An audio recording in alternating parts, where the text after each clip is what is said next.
Olá, estudantes da disciplina de hidrologia, tá? Essa aula a gente vai estar falando, né, um pouquinho aqui sobre algumas medidas que são muito importantes, tá, para medição de vazão de rios,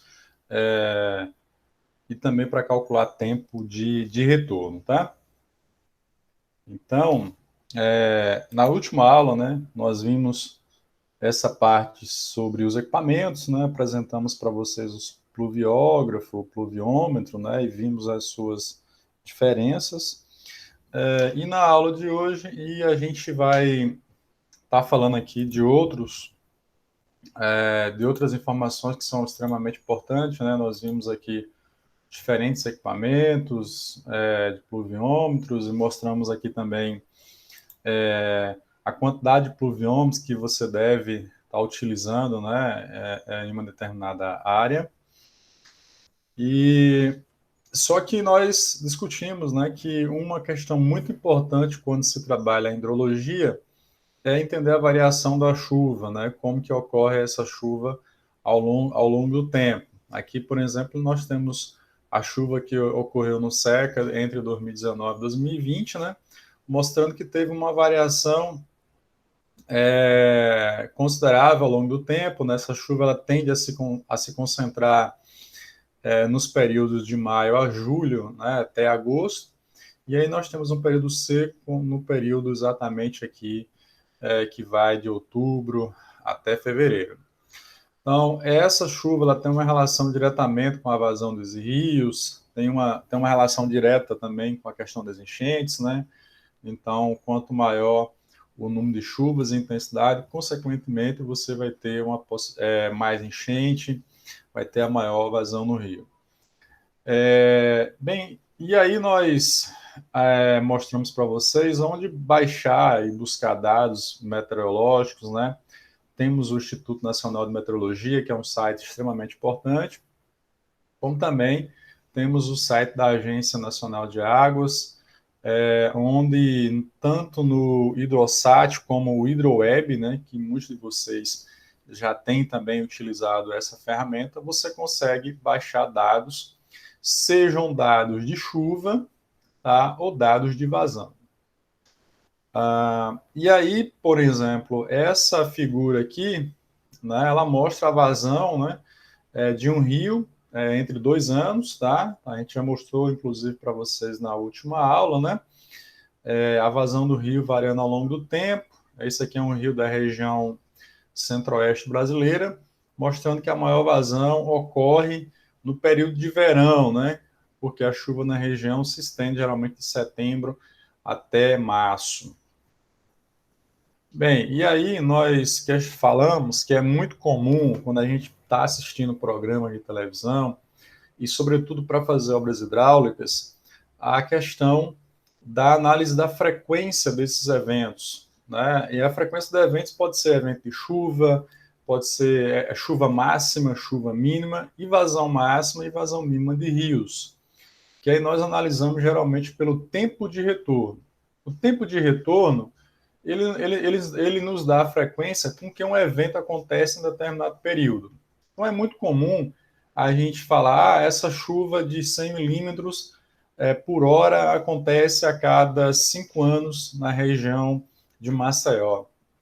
Né? Uma chuva de 150 milímetros por hora vai acontecer a cada 20 anos. Então, quando você tem esse tempo de 10, de 15, 20 anos para um evento ocorrer, nós chamamos de período de retorno.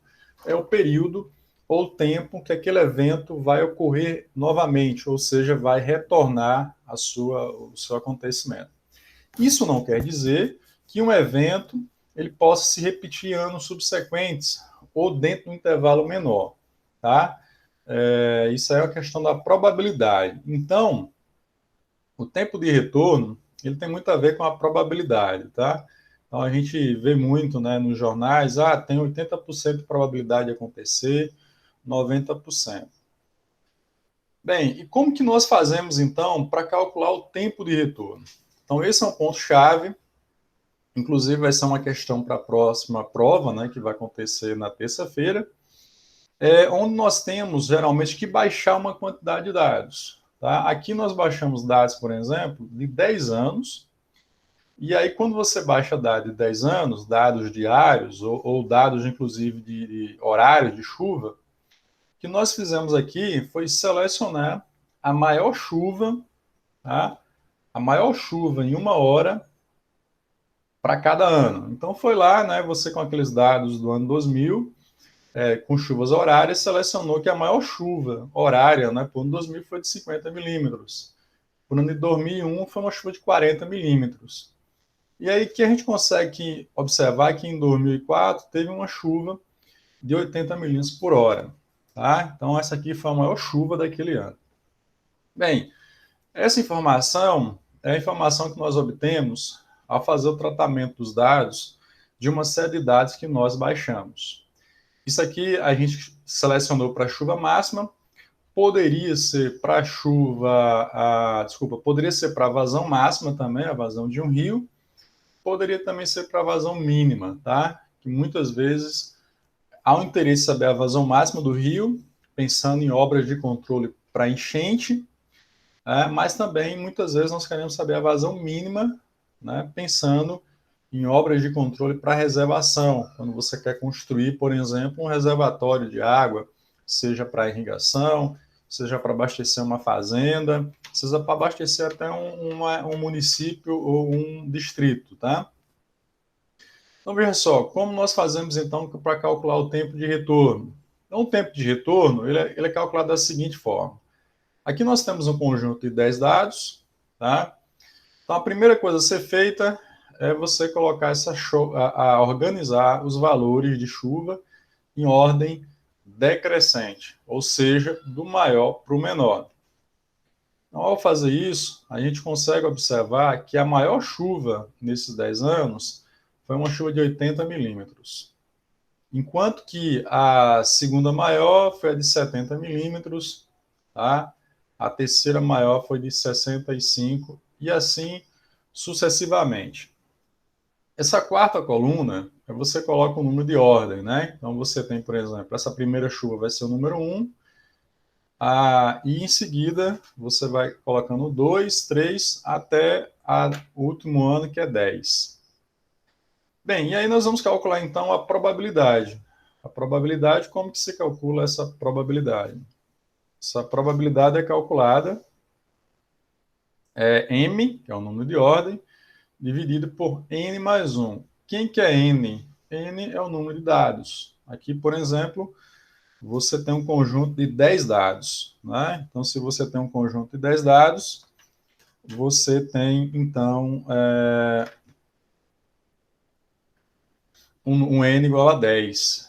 Então, esse M aqui, pessoal, vai representar o M dessa linha. Tá? Então, o primeiro M aqui é um M de 1. Então, vai ficar 1 dividido, né, por 10 mais 1, ou seja, 1 dividido por 11. Então, aqui vai ficar 1 dividido por 11, o segundo 2 dividido por 11, o terceiro 3 dividido por 11, até o último, que é 10 dividido por 11. Bem, então aqui você tem a probabilidade, né? A probabilidade, então, dessa chuva de 80 milímetros ocorrer é de 1 para 11, tá? Você dividir aí 1 para 11, você tem em torno de 0,9, ou seja, ela tem 9% de probabilidade de ocorrer a cada ano, tá? Você, quando analisa uma chuva, por exemplo, de 10 para 1, é uma chuva que tem uma alta probabilidade de ocorrer, 10 para 11, desculpa, tem uma alta probabilidade de ocorrer, então ela tem uma probabilidade de 90% de ocorrer em qualquer ano, tá? Bem, a nossa última coluna é para definir, então, o tempo de retorno, tá? É o quanto que esse evento se repete. Como que nós calculamos? Dividindo aqui 1 pela a probabilidade da chuva. Essa primeira chuva aqui, por exemplo, né? 1 dividido por 11 dá 0,9, então você vai dividir 1 dividido por 0,9, você tem um valor de 11, tá? Enquanto que a segunda tem um valor de 5,5, a terceira 3,7 e assim sucessivamente. Isso quer dizer o seguinte, olha, a probabilidade essa chuva aqui, o tempo de retorno, ou seja, quando que essa chuva vai ocorrer novamente, né, ou que nós chamamos que ela pode recorrer, né, acontecer novamente, é tempo de retorno de 11 anos. Essa segunda chuva, de 5,5, a terceira de 3,7. Nós observamos que a última aqui é de 1,1, ou seja, praticamente todo ano essa chuva aqui de 10 milímetros ela vai ocorrer, certo? Então, é muito comum você, inclusive, obter valores assim quebrados. E para a gente definir obras hidráulicas, nós geralmente utilizamos números inteiros. Por exemplo, aqui a pergunta dessa questão. Obtenha, né, obter a chuva, então, para um período a chuva máxima de 1 hora, com um período de retorno de 5 anos.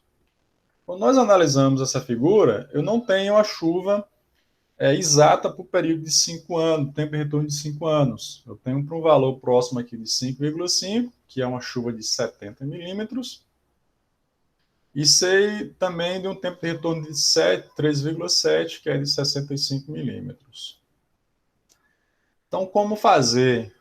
Tá? Nesse caso, nós temos que utilizar uma ferramenta estatística que é a interpolação. Essa interpolação, basicamente, como que nós fazemos essa interpolação? Nós precisamos, então, definir aqui, tá, o valor intermediário, ou seja, conhecer a chuva, né, com tempo de retorno de 5 anos.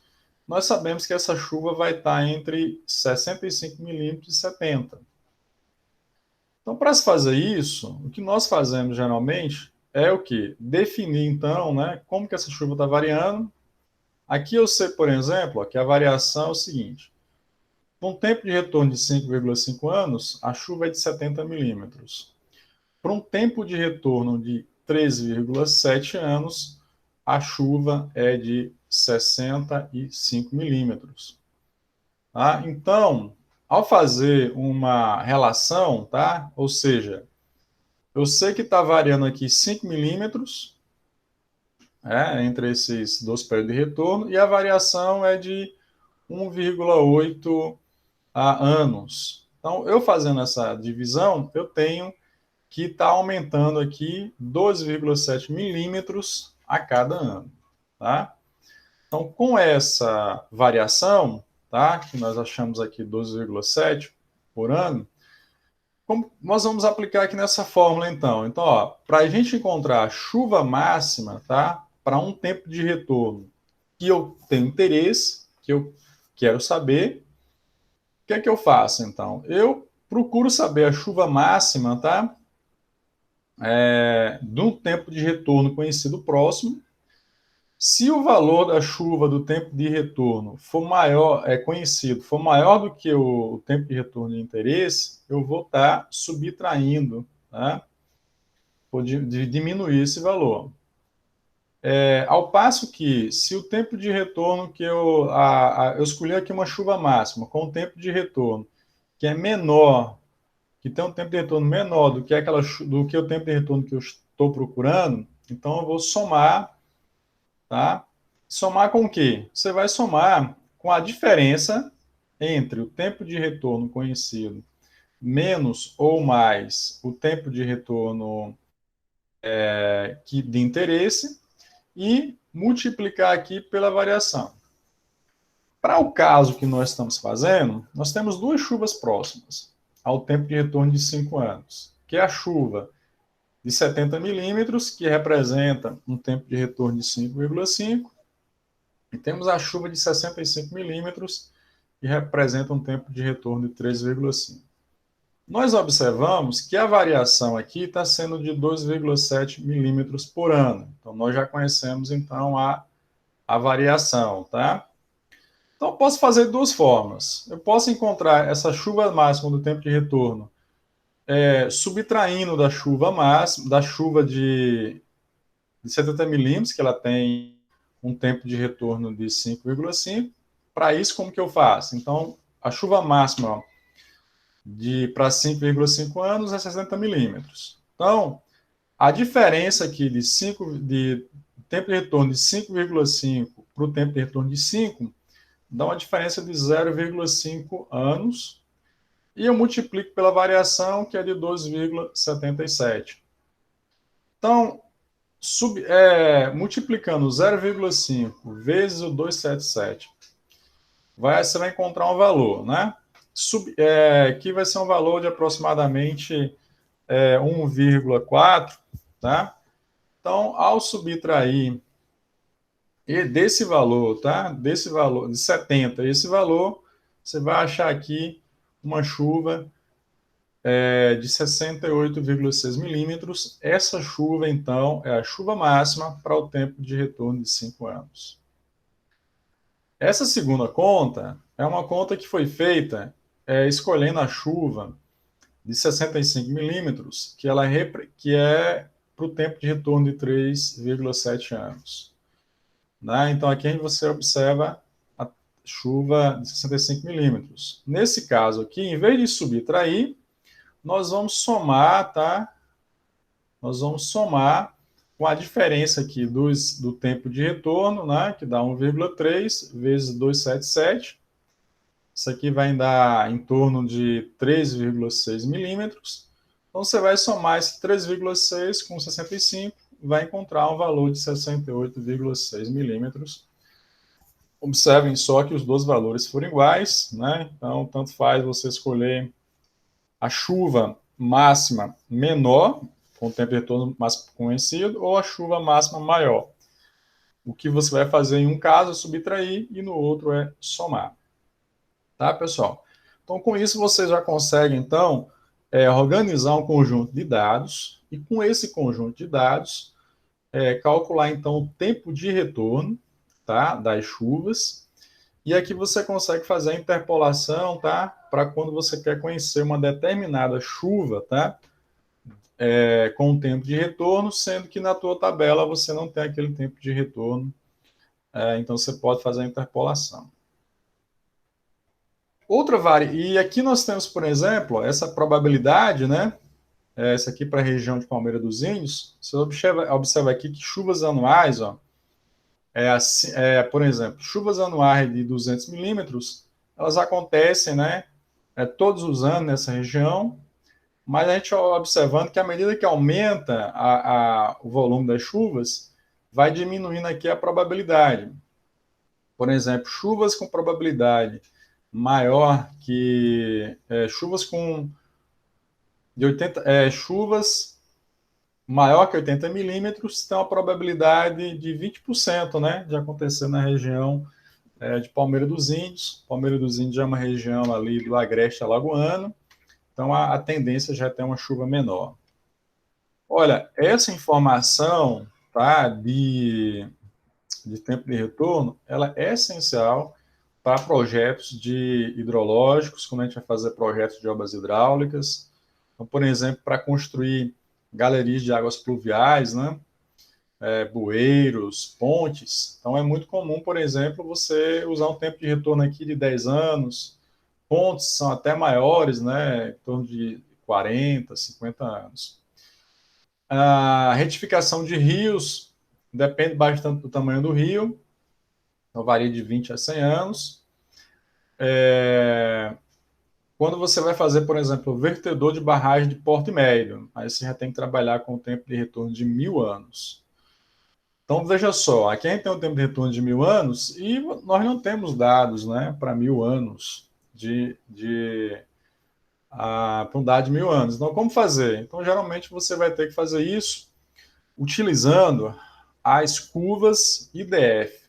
O que são curvas IDF? São curvas de intensidade, tá? Densidade e frequência. Essas curvas elas permitem calcular a intensidade média da chuva com base no tempo da duração da chuva, que é o T, e o tempo de retorno, né? O tempo de recorrência. Os outros parâmetros aqui, o M, o N e o T0, são parâmetros que são determinados nos ajustes das equações. Tá? Então, essas curvas são importantíssimas, tá? Para vocês determinarem intensidades médias de chuva para um determinado tempo de retorno e para uma determinada duração de chuva. Aqui no caso, nós temos a equação de chuva para a região de Maceió.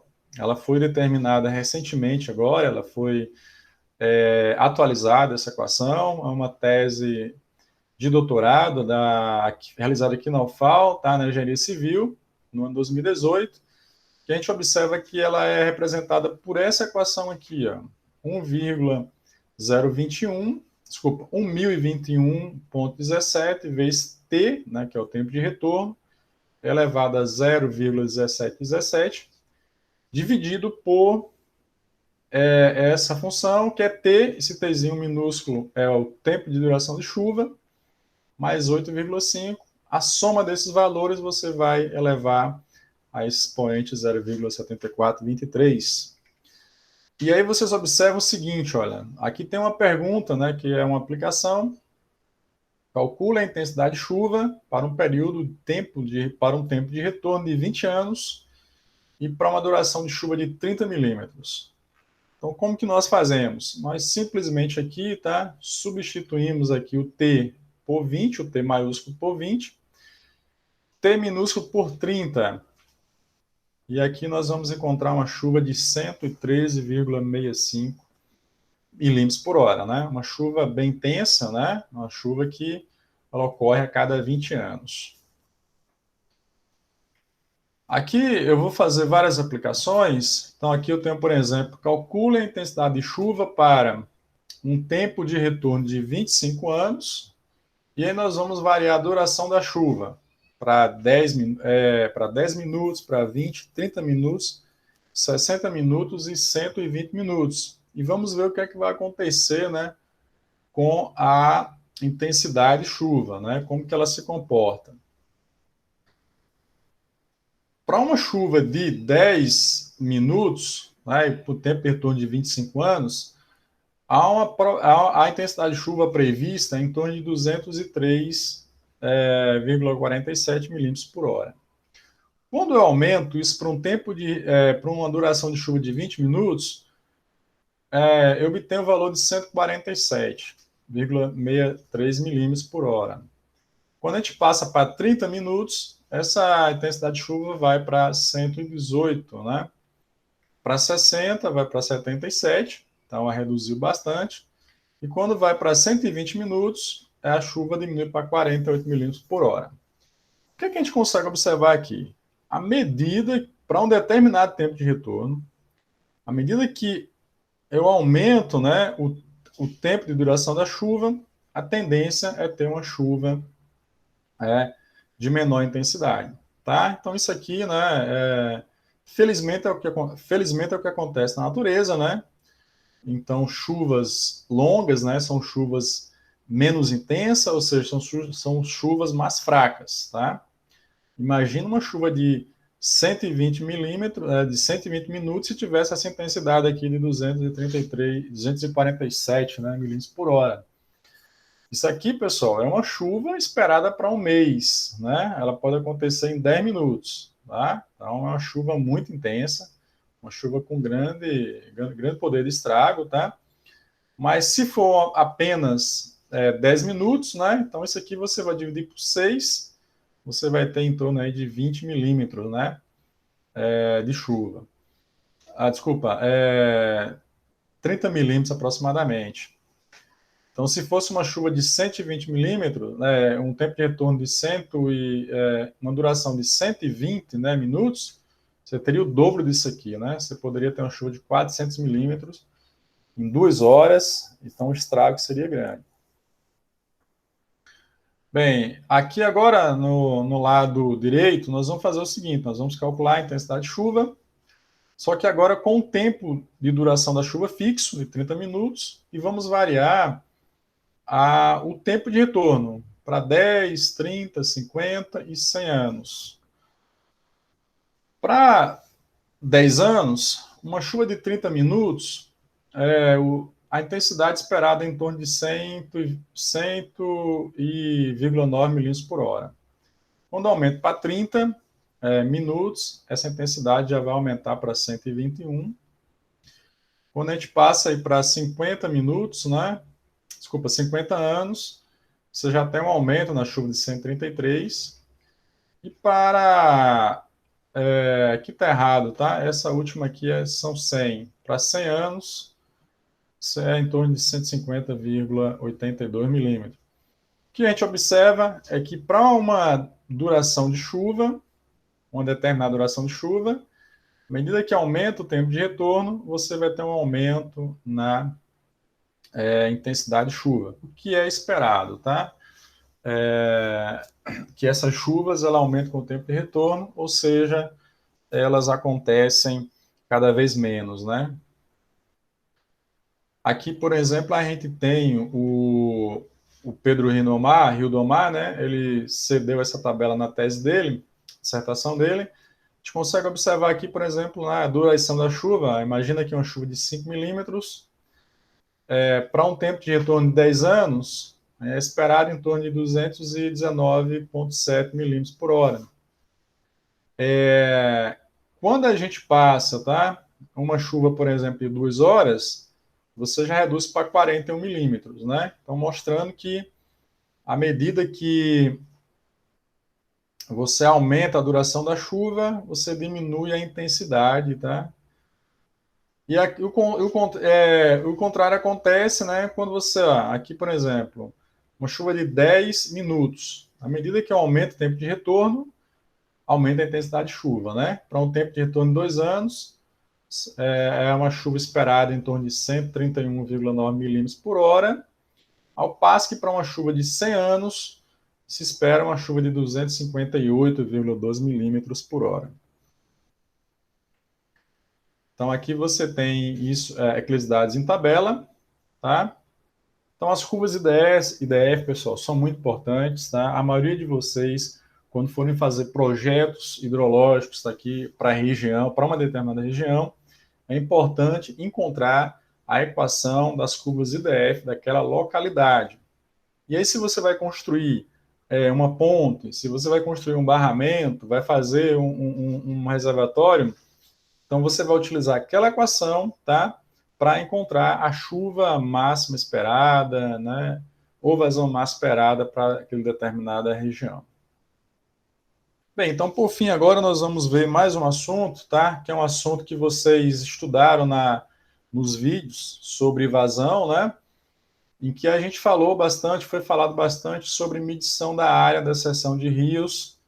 A gente observou nas apresentações que muitos alunos acabaram errando o cálculo da área da seção dos rios. A gente sabe que a seção de um rio ela é bastante irregular, né? Ela não tem um formato que correlacione diretamente com nenhuma forma, por exemplo, um triângulo, um retângulo, algo do tipo.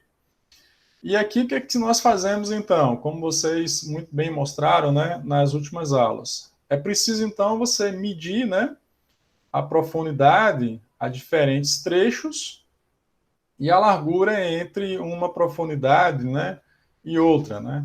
Essas profundidades também vocês têm chamado de vertical. Então, o que é que você vai fazer, então? Quando você faz isso, você permite, então, calcular diferentes subseções ou subáreas. Para essa figura especificamente, nós temos aqui 6 seções, então você vai ter 6 subáreas, tá? Que eu denominei aqui de A1, como se fosse a área 1, A2, A3, até a A6. Tá, e aí, como que nós fazemos então para calcular cada área dessa? A gente observa aqui para essas figuras, para essas áreas, né, das margens, como geralmente na margem aqui você tem um vértice zero, né, você tem uma vertical zero, e aí depois você tem uma profundidade a uma determinada distância ou largura.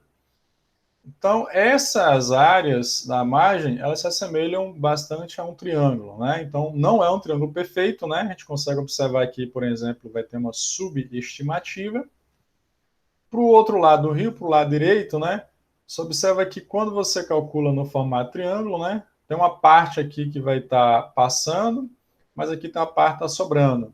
Então, ela é uma área aproximada, né? Então, as margens nós calculamos utilizando a fórmula do triângulo.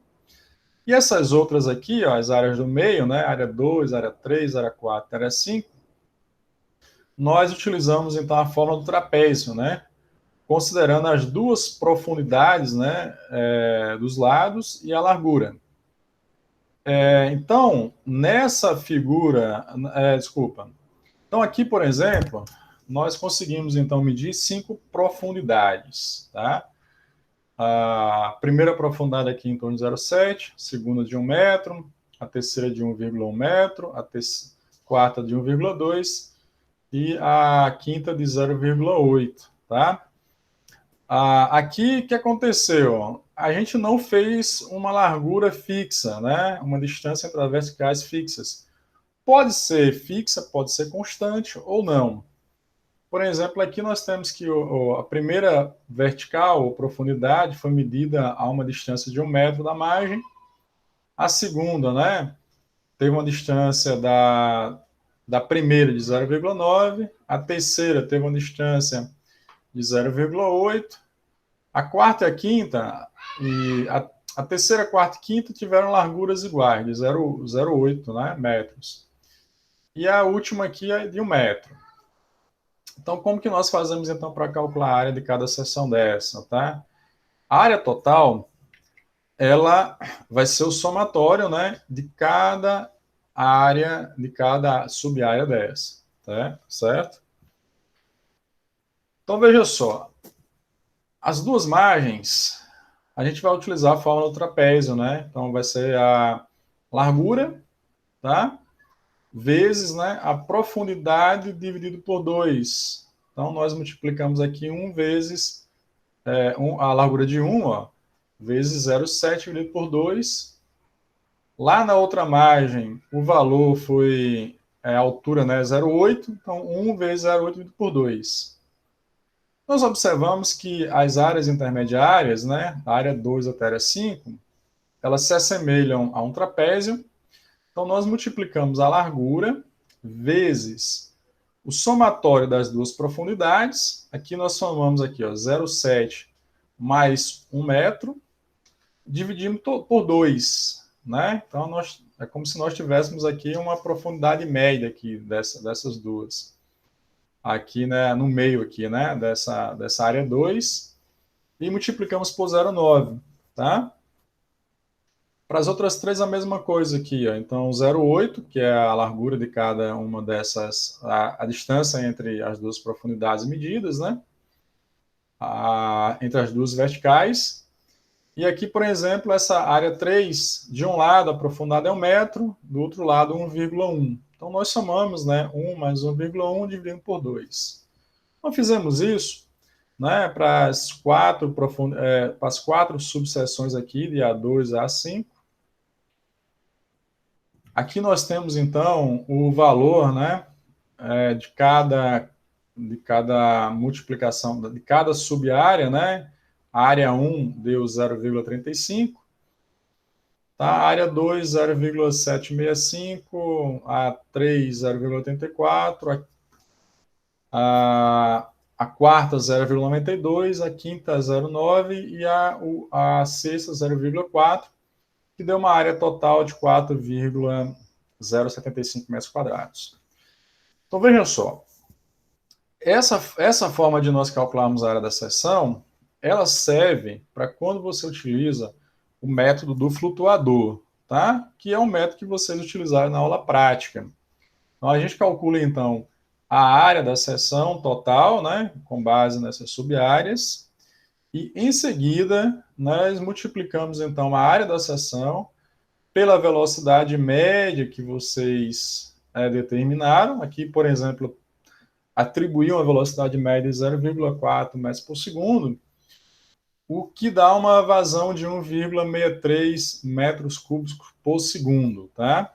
Ou 1.630 litros por segundo. Então, aqui você acha a vazão, tá?